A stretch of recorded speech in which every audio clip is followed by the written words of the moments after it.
Hello friends, welcome to legal vibes India. CRPC नहीं, अब BNSS लागू है, यानी कि भारतीय न्याय सुरक्षा संहिता। और एफआईआर और कंप्लेंट बीएनएसएस में दोनों अलग अलग चीज़ें होती हैं, एक नहीं। बीएनएसएस के सेक्शन 173 में एफआईआर के रूल्स दिए गए हैं और सेक्शन 222 में कॉन्सेप्ट दिया गया है कंप्लेंट का। पहले हम समझेंगे एफआईआर आखिर होता क्या है।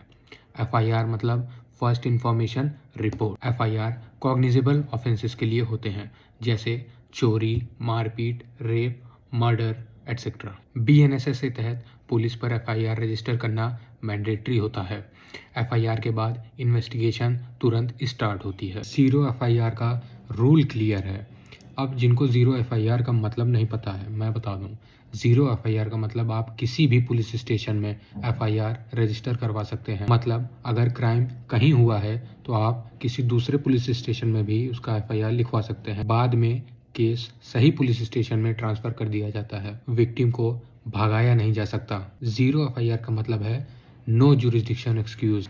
एक एफआईआर लिखित यानी कि रिटन और बोल के यानी कि ओरली दोनों तरह से दिया जा सकता है। सिंपल शब्दों में समझना चाहते हो तो सिर्फ ये याद रखो कि एफआईआर मतलब serious crime plus compulsory police action. जब एफआईआर दर्ज हो जाती है तो ये पुलिस की ड्यूटी है कि वो एक एफआईआर की फ्री कॉपी आपको दें। अब हम समझेंगे कंप्लेंट क्या होती है। कंप्लेंट एक रिटन यानी कि लिखित ओरल एप्लीकेशन होती है। ये ज़्यादातर नॉन कॉग्निजेबल ऑफेंसेस के लिए होती है, जैसे गाली गलौज, छोटा झगड़ा और डिफेमेशन। कंप्लेंट पर पहले पुलिस इंक्वायरी करती है, डायरेक्ट अरेस्ट जरूरी नहीं होती। एक कंप्लेंट पुलिस या मजिस्ट्रेट दोनों की दी जा सकती है।